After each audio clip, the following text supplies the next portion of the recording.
प्रसार भारती अभिलेखागार की प्रस्तुति सदाबहार सुनहरे दौर का अनमोल खजाना।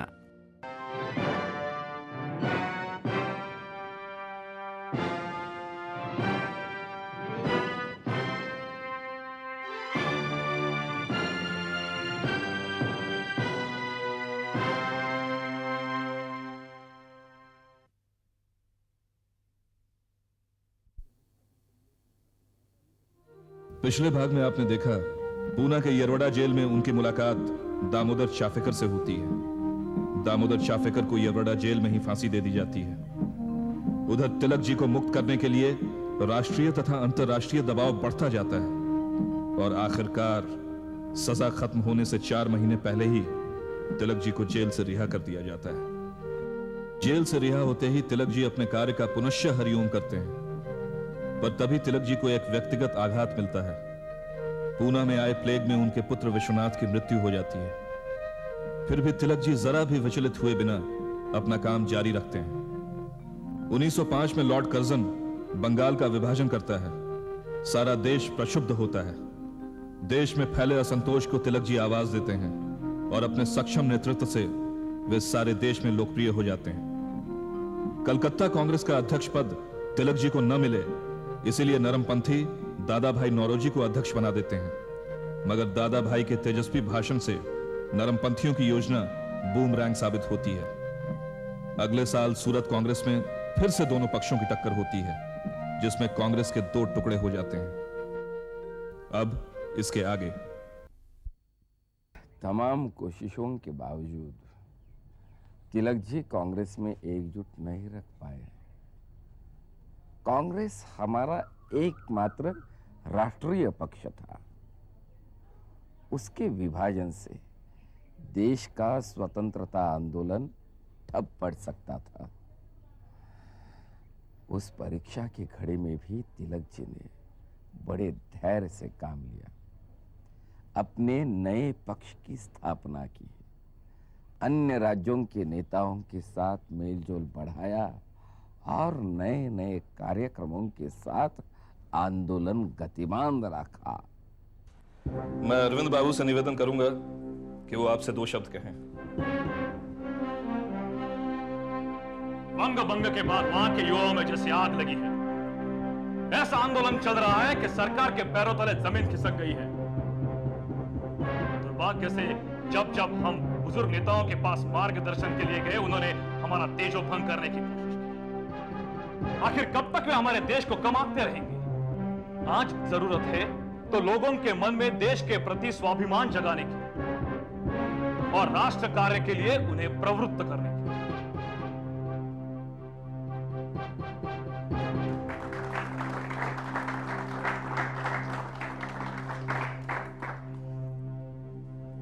अभी अभी अरविंद ने कहा कि जब जब युवा जन ने किसी भी नए आंदोलन को छेड़ना चाहा या शुरू करना चाहा,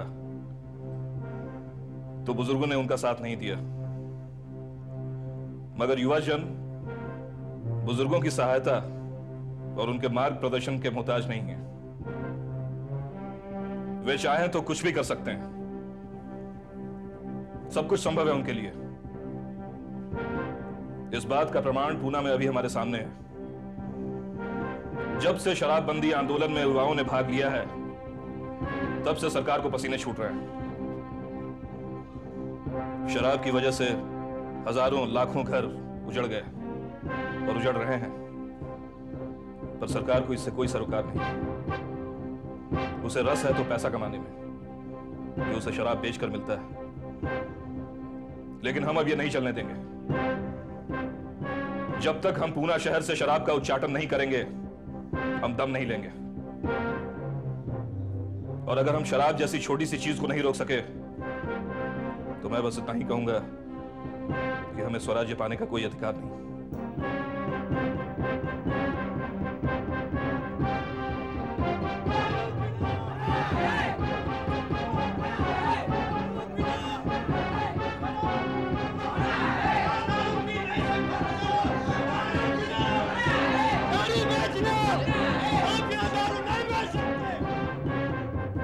आप लोग जाइए यहां से, हम आपको शराब नहीं पीने देंगे। आज से यहाँ पर शराब नहीं बिकेगी। ये आप क्या कर रहे हैं? सुना नहीं तुमने?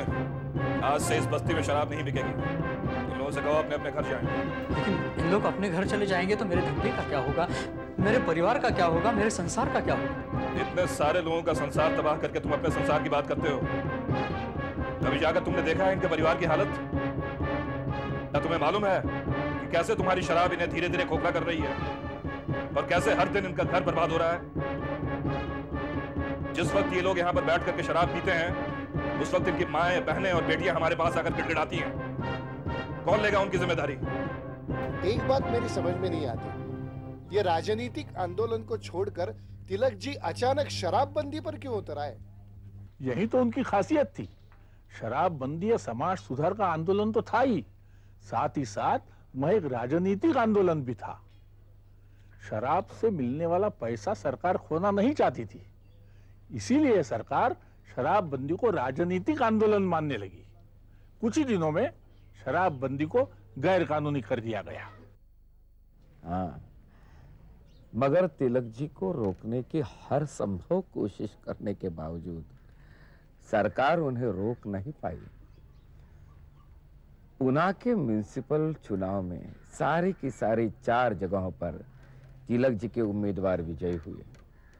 उनके इस बढ़ते प्रभाव से सरकार चिंतित हो उठी। Tell me, is there anything that you can show me that will show me more substantially that he is sympathetic towards the people involved in the bombing?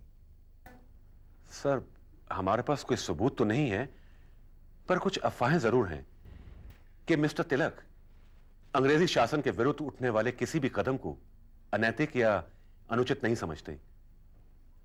और अब मैं क्या कहूं सर, कुछ लोगों का ऐसा मानना भी है कि दिन और रात के तिलक में जमीन आसमान का फर्क है।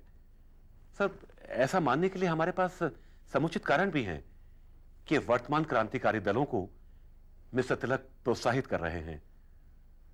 और सर, इस संबंध में कोई भी सबूत इकट्ठा कर पाने में हमारे सारे प्रयास विफल रहे हैं। तिलक जी, अब समय आ गया है कि हम अंग्रेजों से अपनी स्वतंत्रता की भीख मांगना छोड़ दें। हाँ, अब आपके शब्दों के आक्रमण से कुछ नहीं होने वाला।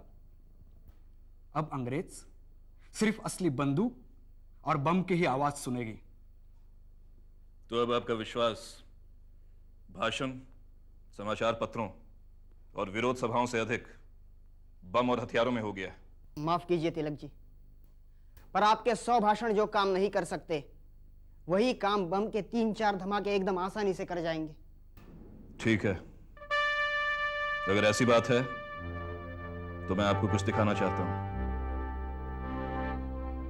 राव साहब, सामान ले आइए।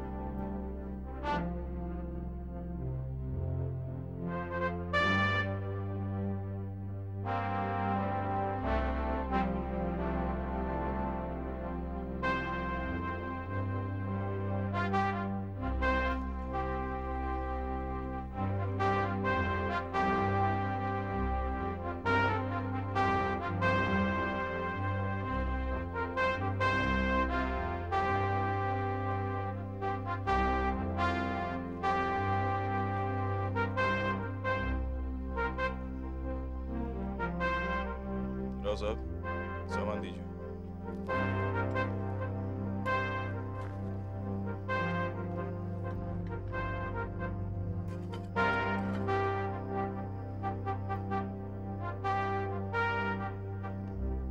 आप लोग जानते हैं ये क्या है? क्या है ये एक बम है। आप बम की बात कर रहे थे।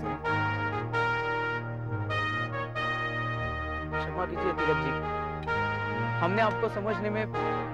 पिछले कुछ समय से मैं पांडुरंग महादेव बापट के संपर्क में हूं, जो अमेरिका में रसायन शास्त्र का अध्ययन कर रहे हैं।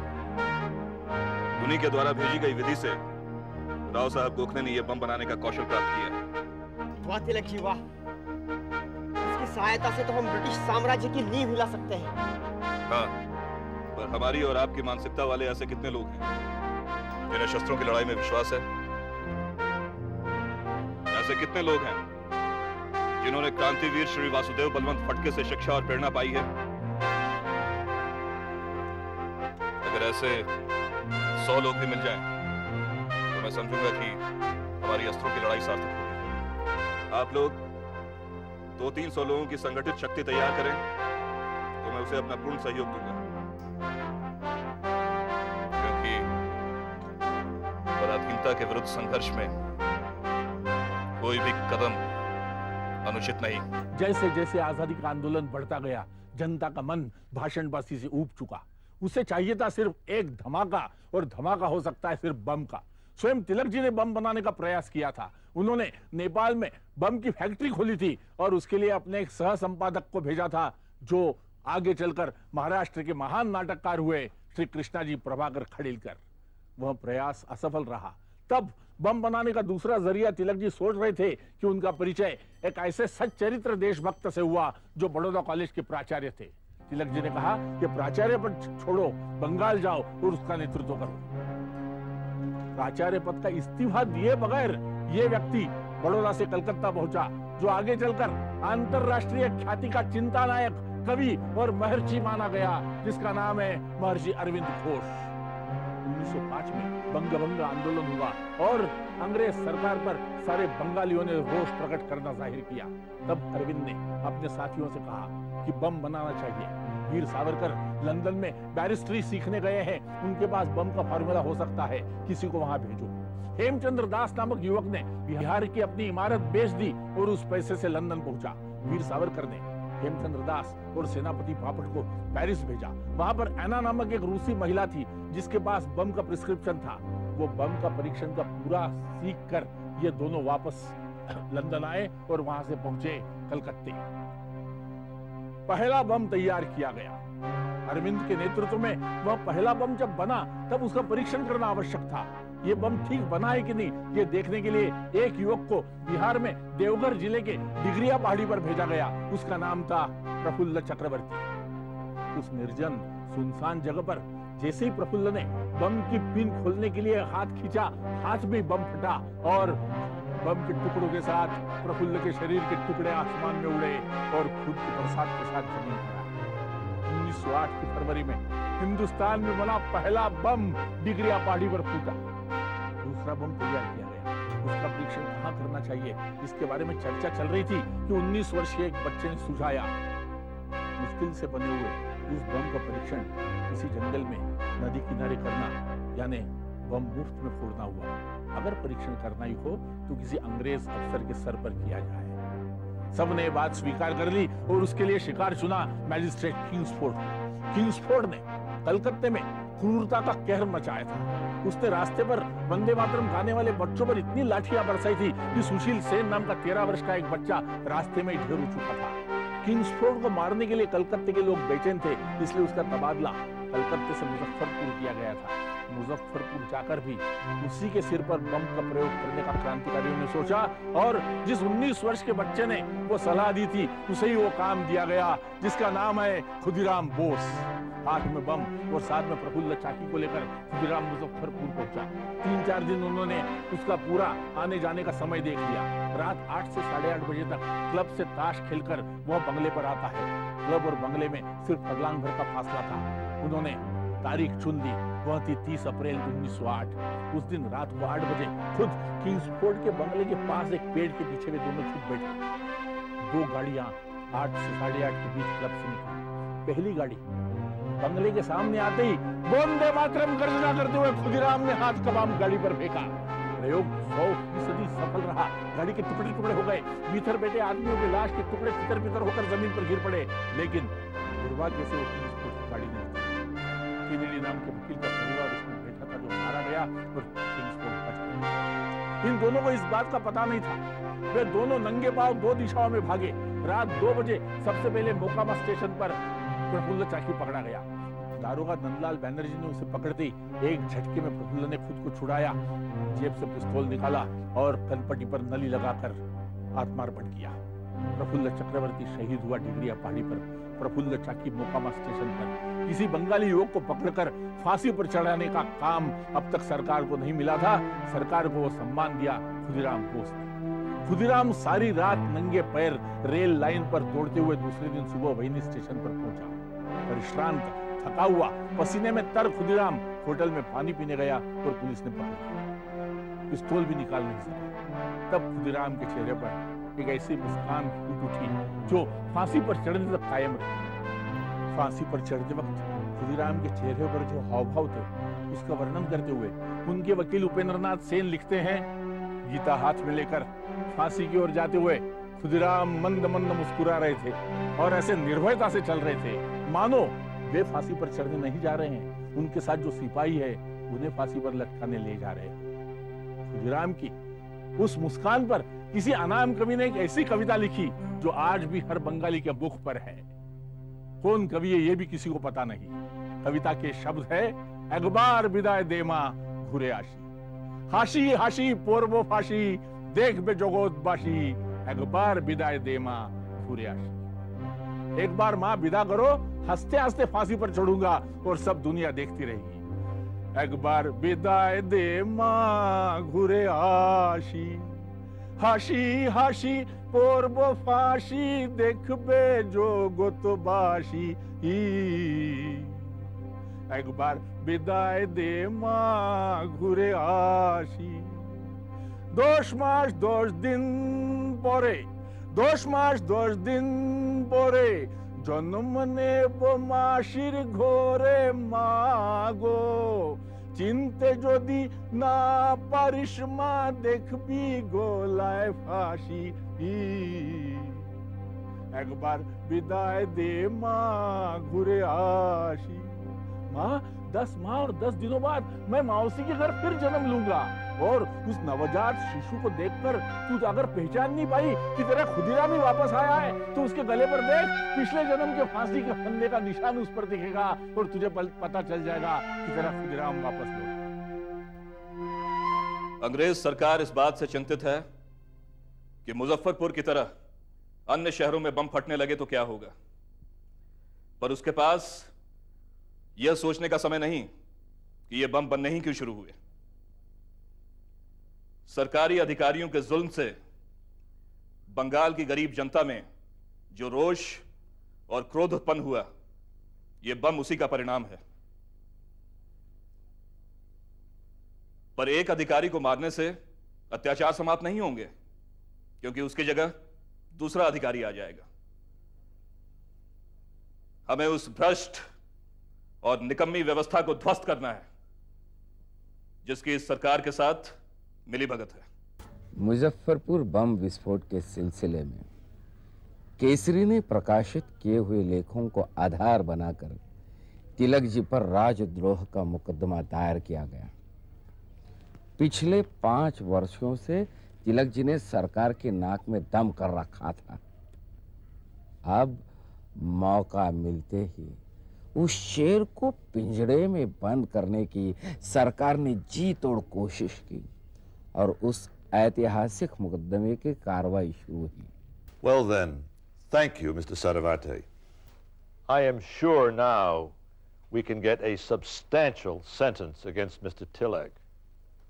Sir George has permitted us to go ahead with the prosecution. Sir, मेरी सूचना के अनुसार मिस्टर तिलक इस समय बंबई में ही हैं। तिलक जी कहाँ है? बाहर गए थे, अभी आते हो। और बात क्या है? नहीं नहीं, कुछ नहीं, कुछ। नमस्ते जी। ये अभी कमिश्नर ऑफिस से पता चला है कि आपको पकड़ने का वारंट निकल चुका है। अगर पहले पता चल भी जाता तो उससे क्या फायदा होता। जिस राष्ट्र में प्रतिकार करने की शक्ति ना हो, उस दुर्बल राष्ट्र का नेता अपनी गिरफ्तारी की खबर पाकर और कर भी क्या सकता है? सिर्फ इंतजार और कुछ नहीं। आने दीजिए उन्हें, आने दीजिए। मैं तब तक थोड़ा आराम करता हूं।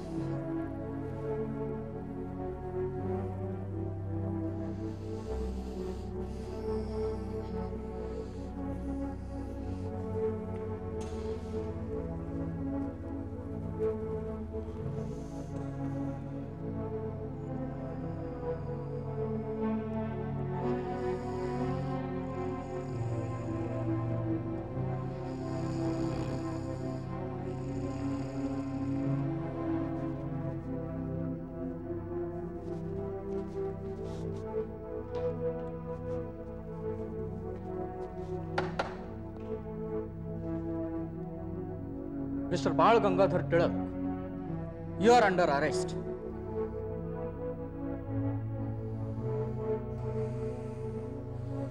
लोग आ गए ये लेट लतीफ। क्यों जी? वारंट पर दस्तखत हुए तो 4 घंटे हो गए थे। आपने यहाँ आने में इतनी देर क्यों लगा दी? आपको कैसे पता?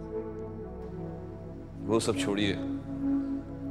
अगर आप पहले आते तो मैं अपने जमानत की अर्जियां भरवा सकता था,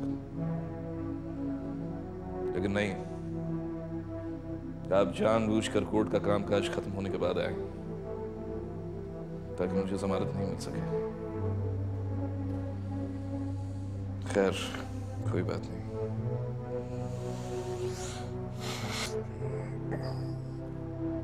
चलिए।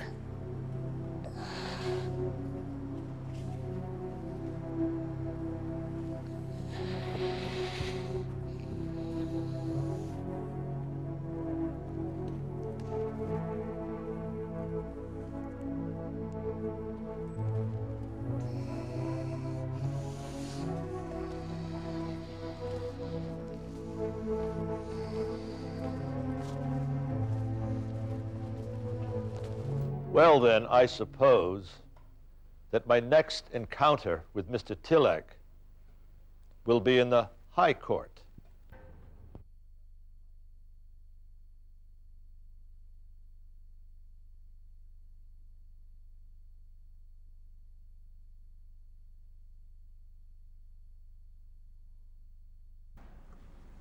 My Lord, I appear for the prosecution, along with my learned friend, Barrister Inverarity and Barrister Binning.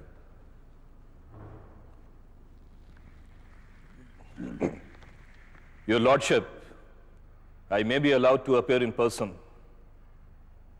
Permission granted. Thank you, my lord. You can address the jury in any way you like in your defense. Thank you, my lord.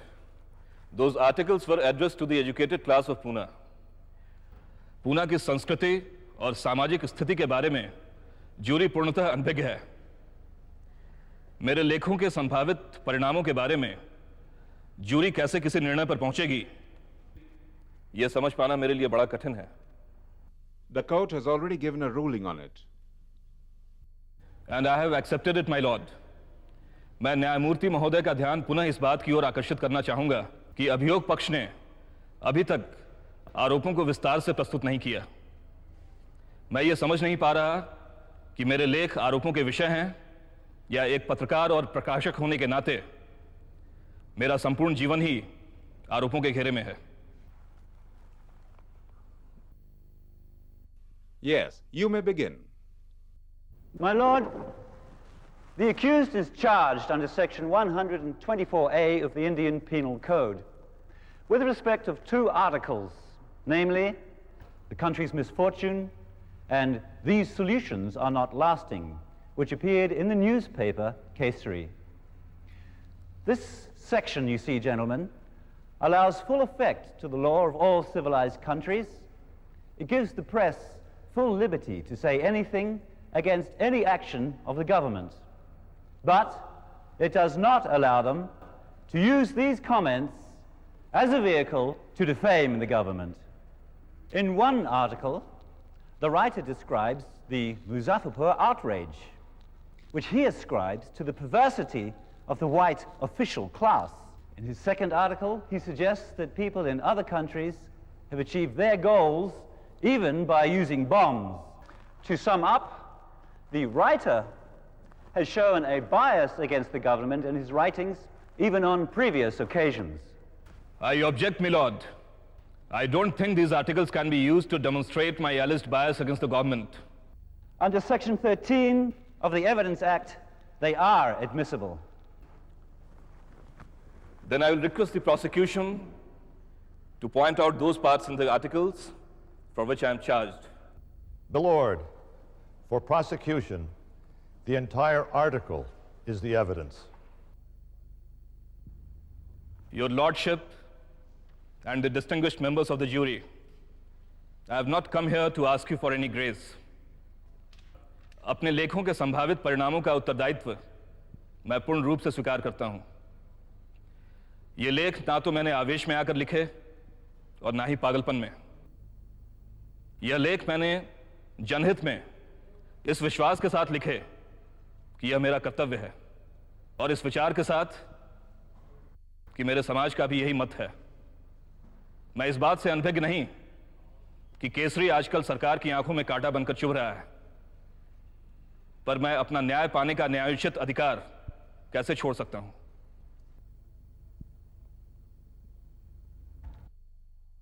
Your Lordship, now I would submit an important piece of evidence that will certainly indicate the perverse objectives of Mr. Tilak. Here is a card found in Mr. Tilak's house. On it are written the names of two books which will certainly surprise you. The first name is A Handbook of Modern Explosive by Ellisler and Nitro Explosives by P. Gerard Sanford. I object, my lord. This should not be considered as evidence. I think this is for his lordship to decide. Objection overruled. Your lordship, I should like to cross-examine the accused. Permission granted. Ask the accused to step into the witness box.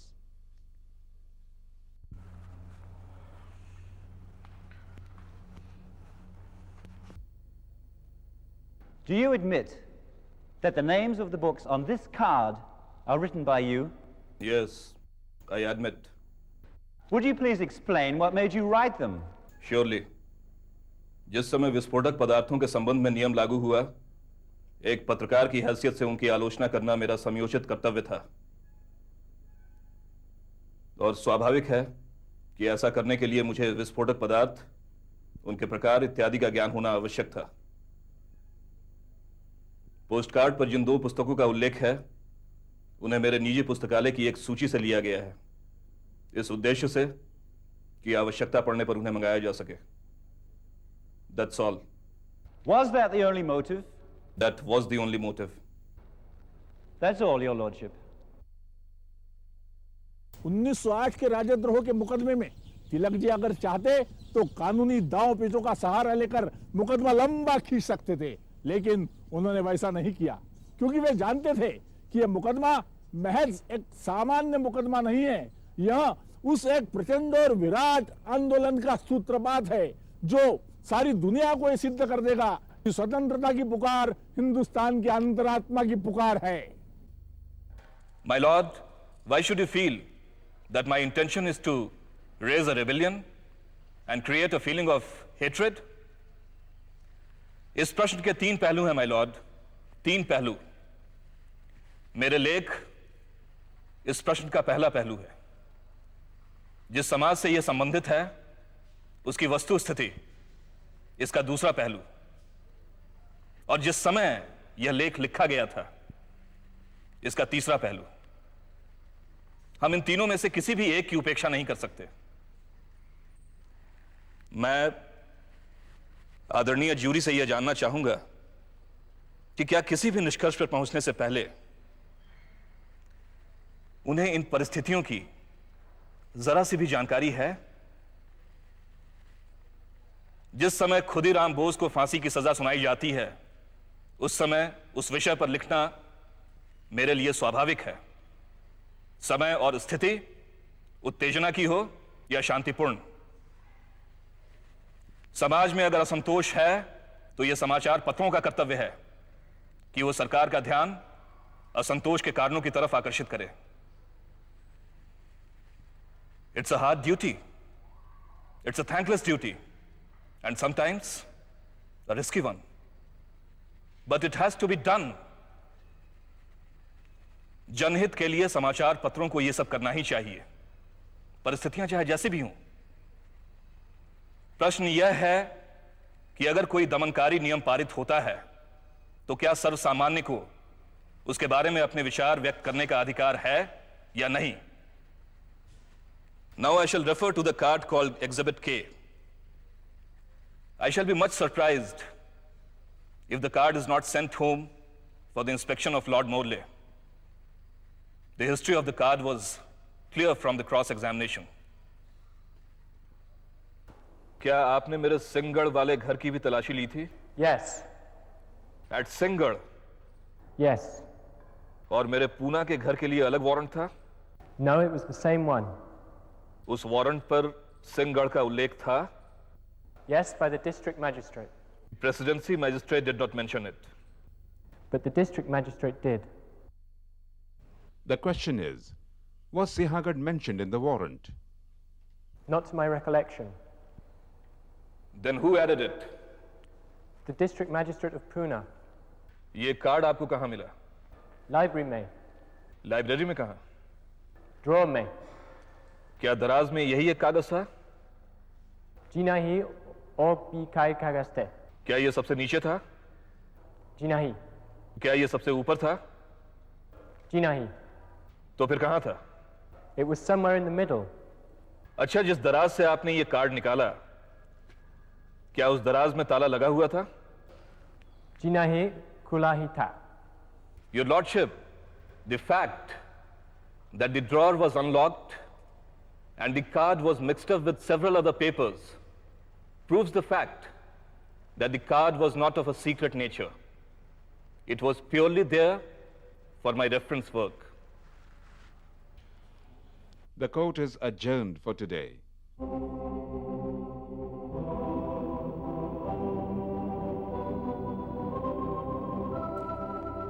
Look, the result of this case depends a lot upon your evidence. You have to be firm in your statements. Why are you telling it time and again to me, sir? I have been already informed about it. That's because we know you were a student of Tilak. And in the last sedition trial, he made a lot of noise about official translations.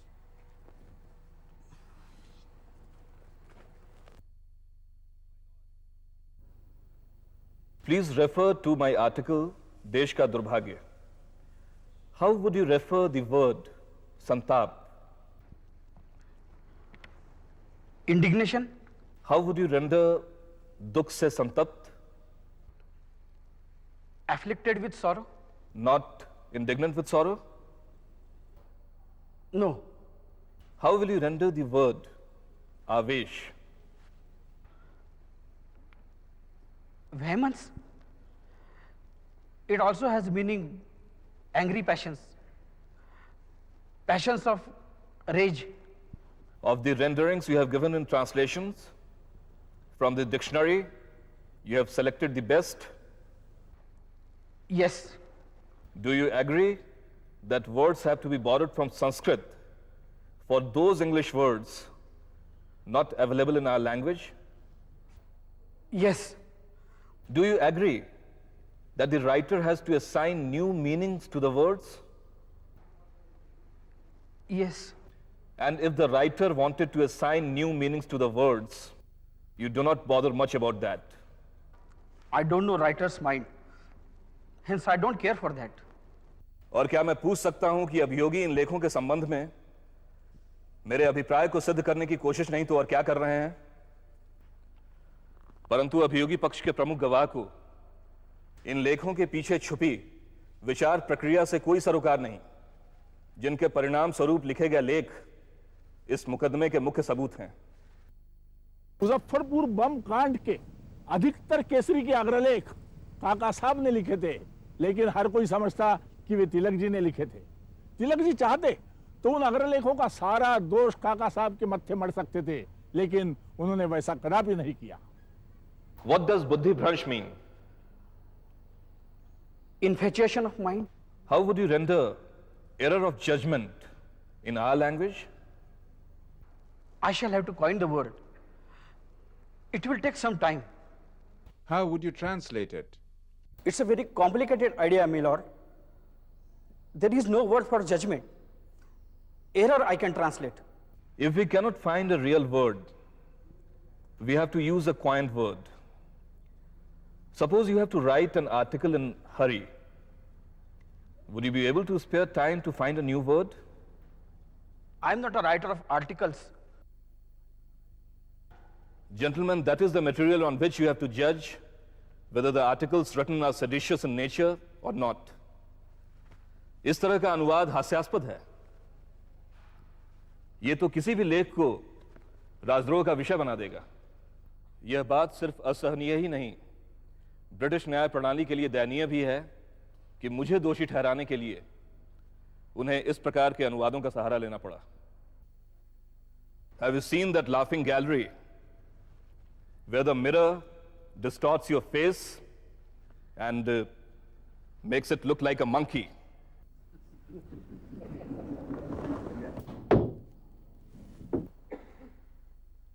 I think the same laughing gallery was placed at the translators department,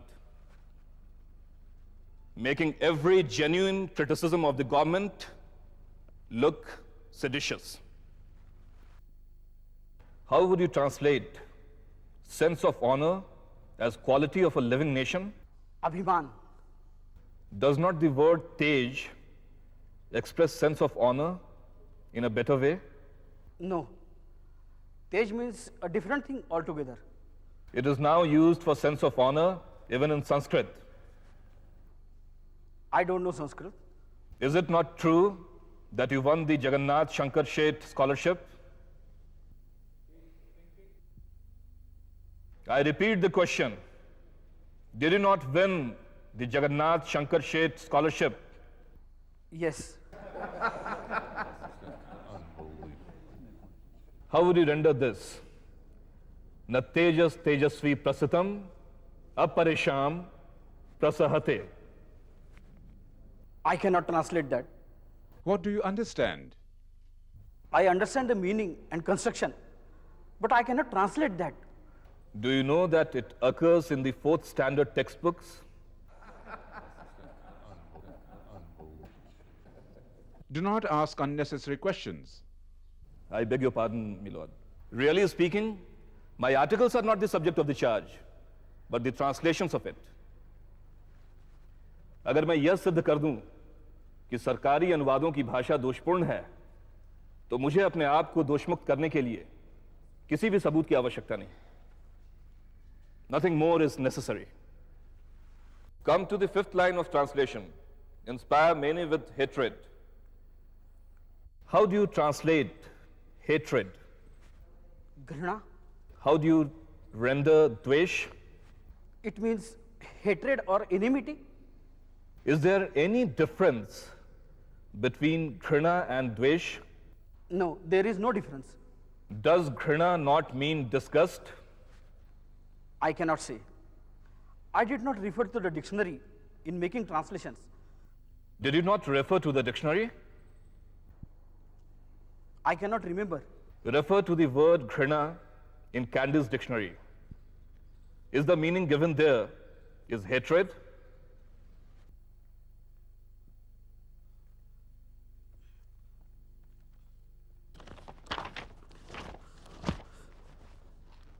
No. While disgust is the feeling that produces disgust, that is ghrina as given in the dictionary. I have pointed out that the principal words on which the prosecution relies have not been correctly translated. I request your lordship to refer to the cross-examination of official translator. How do you translate the word despotism? Zulmi Raj Paddhati. Oppressive? Zulmi. Tyrannical? Zulmi. Coercive? I do not want to be examined in English words, my lord. How would you translate it? It also means zulmi. How would you translate repressive? Tanashahi. Damanshahi. According to your opinion, a despotic monarch is the same as tyrannical monarch? Yes, as far as I can say. Have you ever come across this expression that a despotic rule need not necessarily be tyrannical? I have not. How would you translate that?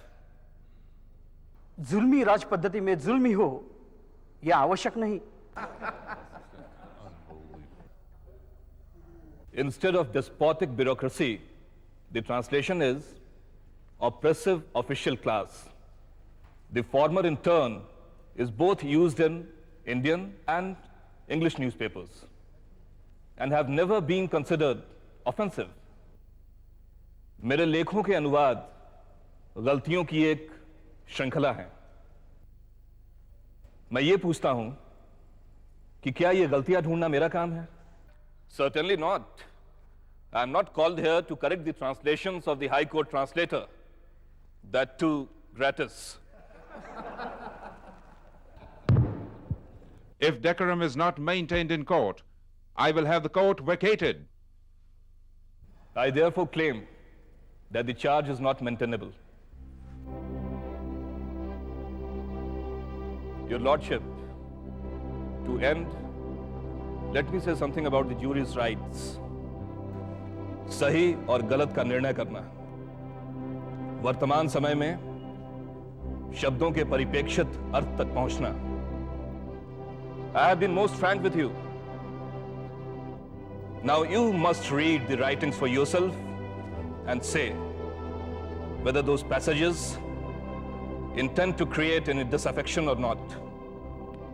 अगर आप सभी एक निर्णय में पहुंचने में एकमत हैं तो बड़ी खुशी की बात है, अति उत्तम। पर अगर आप सभी एक निर्णय पर नहीं पहुंच पा रहे तो उस तक पहुंचने का प्रयास भी न करें, क्योंकि अगर आप में से किसी एक का भी यह सोचना है कि मैं निर्दोष हूं तो यह मेरे लिए संतोष और गौरव की बात होगी। It would be a kind of moral victory for me. मुझे पूरा विश्वास है कि मेरे सारे आरोप आधारहीन सिद्ध होंगे। मैं अपने लिए नहीं, अपने पवित्र संघर्ष के लिए ईश्वर से प्रार्थना करूंगा। I am confident that the Almighty, before whom we all have to stand and render an account of our action, will inspire you with your courage of conviction in arriving at a right decision. Your Lordship and gentlemen of the jury, I have again to thank you for the great patience with which you have heard me. Thank you, my Lord. I must endeavor to confine myself in my reply to the sense of the word attempt. I refuse to be drawn into any discussion of politics, and the jury must have nothing to do with it. The truth of the language of the articles charged with sedition cannot be pleaded or proved. You have to consider thoughts, words, and the meaning of the articles. Accused has been doing his best to throw all the dust he could collect, even in the monsoon season, into your eyes at this point. He cannot be allowed to say, I wrote sedition and meant affection. He seems to be under the impression that there must be something other than the articles themselves as evidence to be impeached. This is completely wrong. Our evidence consists of the articles themselves and the evidence of the Oriental translator. Mr. Tilag's contention is, if you give the government any power over the press, government becomes tyrannical, despotic, call it as you will. That is the burden of his song. Can anything be more dangerous? Anarchy will follow, as surely as night follows day.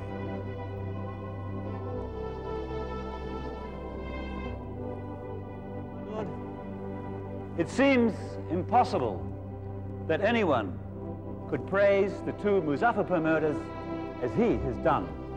It is an idle waste of time for you to allow the accused to say that you must not judge his intentions on what he has written. Just look at the ludicrous absurdity of his argument. Bombs are to be thrown. Innocent people can die. All kinds of disturbances of the peace can take place, and yet the government must not take any action. I contend that in all these articles, you will find they are influenced by the desire to bring the government of India into hatred and contempt on the grounds of its acting with obstinacy and oppression. Let no outside talk or preconceived opinion influence your verdict. That's all, my lord. आखिरकार बहस खत्म हुई। तेज बारिश में भी हजारों लोग high court के बाहर बेताब होकर खड़े थे, फैसला सुनने के लिए बेचैन। उनका धीरज जवाब दे रहा था। पूरे मुकदमे के दौरान बैरिस्टर जोसेफ बैप्टिस्टा और दाजी साहब खरे ने तिलक जी की पूरी सहायता की।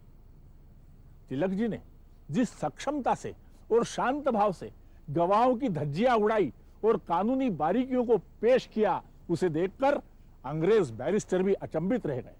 और दादा, सबसे गौरतलब बात तो यह है कि हिंदुस्तान पर अंग्रेजों ने हुकूमत करना कितना अनैतिक है, यह खुद अंग्रेजी कानून का सहारा लेकर तिलक जी ने सिद्ध कर दिखाया। सरकार तिलक जी को सलाखों के पीछे भेजने का इस हद तक ठान चुकी थी कि बंबई हाई कोर्ट के इतिहास में पहली बार अदालत का कामकाज समय खत्म होने के बाद भी चलता रहा, रात 8:30 बजे तक। It's been 8 days since we started.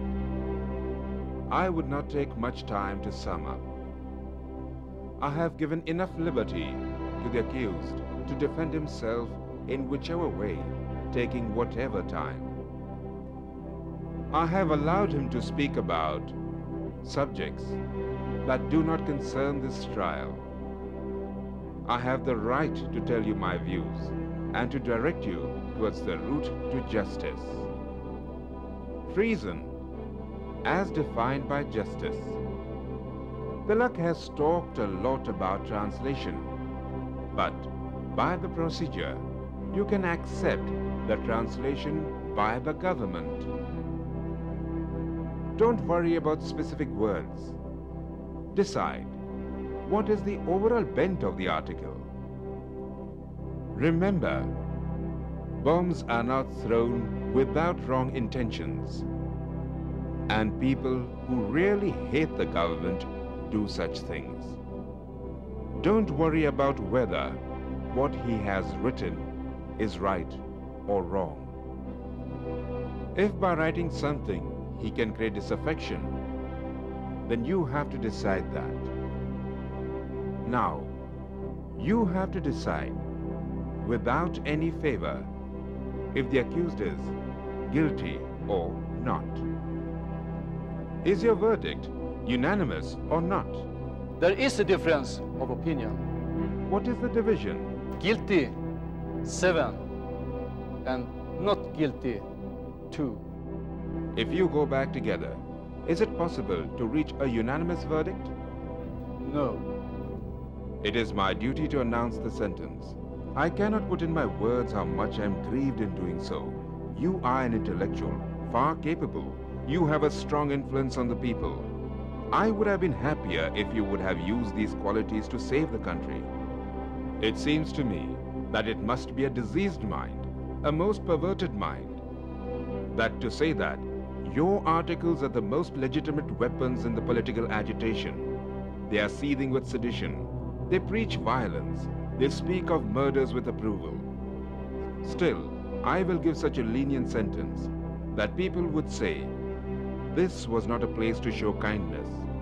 I am entitled to pass a sentence of transportation for life, but I pass a sentence of 3 years transportation and each of the first 2 charges to be run consecutively. Thus, you will have 6 years of transportation, and for the 3rd charge, I fine you rupees 1,000. Would you like to say anything about this sentence? Your Lordship, all I wish to say is that in spite of the verdict of the jury, I still maintain that I am innocent. There are higher powers which rule the destiny of things, and it may be the will of Providence that the cause which I represent may prosper more by my sufferings than by my remaining free. I accept the verdict, Your Lordship. न्यायदान का नाटक खत्म हुआ। बलाढ्य साम्राज्य और एकाकी योद्धा के बीच लगातार 8 दिन तक चले उस रोमांचक संघर्ष ने सारे देश को झंझोड़ डाला और जूरी के फैसले के बावजूद जीत तो तिलक जी की हुई। तिलक जी को सजा होने के कारण जनता में जो प्रतिक्रिया उठी उसे देखकर सरकार ठगी सी रह गई, एकदम अचंभित। बंबई का कारोबार तो लगातार 5 दिनों तक ठप रहा। इतिहास में वह पहला उदाहरण है कि सरकार के खिलाफ एक स्वयं स्फूर्त असहयोग आंदोलन खड़ा हुआ था। और तिलक जी इन सब बातों से बेखबर दुनिया की भयंकर जगहों में से एक मंडाली की ओर प्रस्थान कर रहे थे।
So, this is Mandale, Mr. Tilak.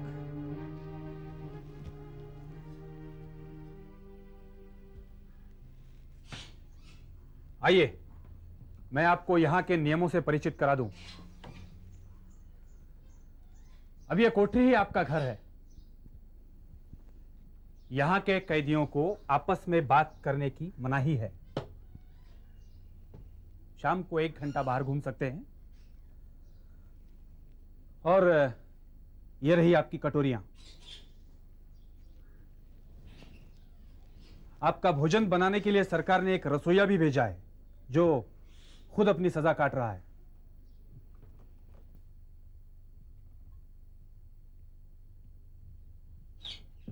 और मेरे कपड़ों के बारे में आपने क्या प्रावधान किया है? आप आपके खुद के कपड़े इस्तेमाल कर सकते हैं, परंतु उसका इंतजाम आपको करना पड़ेगा। जेलो साहब, अगर मुझे कुछ पुस्तकों की जरूरत पड़े तो? जो भी पुस्तक आप मंगाएं, उस पर अंग्रेजी नाम और पृष्ठों की संख्या होनी चाहिए। नहीं तो जब तक उसका अंग्रेजी अनुवाद हम नहीं पढ़ लेंगे, वो किताब आपको नहीं मिलेगी। और मुझसे कोई यहाँ आकर मिलना चाहे तो? हाँ, 3 महीने में एक बार एक आदमी आपसे जरूर मिल सकता है। लगता है सरकार ने मुझे पूर्ण विश्राम देने का निर्णय लिखा है। जेलो साहब, मुझे एक पत्र लिखना है। पहली बात, आप पत्र में राजनीतिक और तात्कालीन विषय पर बात नहीं लिख सकते। वैसे आप महीने में एक खत जरूर लिख सकते हैं। दादा ने अपनी दिनचर्या लिखी है। लिखते हैं, ध्यान मग्न करने के लिए यहाँ का एकांत वातावरण अति उत्तम है।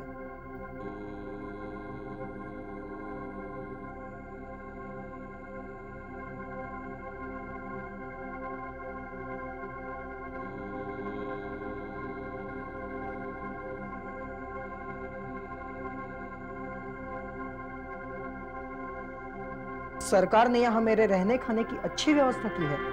सातारा का एक सजा याफ्ता कैदी वासुदेव कुलकर्णी मेरा खाना बनाने के लिए रखा गया है।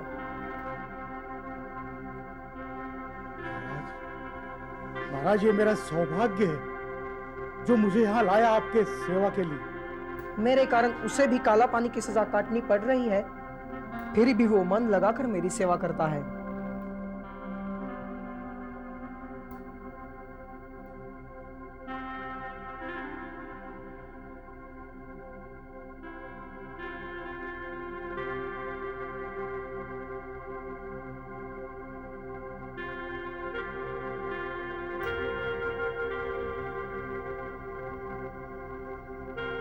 ये क्या कर रहे हो वासु?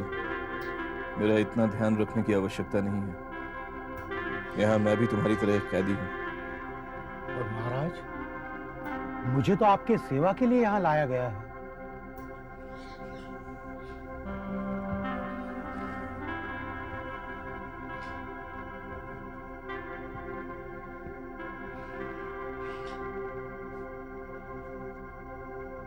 मुझे यहाँ महाराज कहने की भी आवश्यकता नहीं है। पर महाराज, हम तो आपको इसी नाम से जानते हैं। वो ठीक है, पर यह बात यहाँ के अधिकारियों को अच्छी नहीं लगेगी।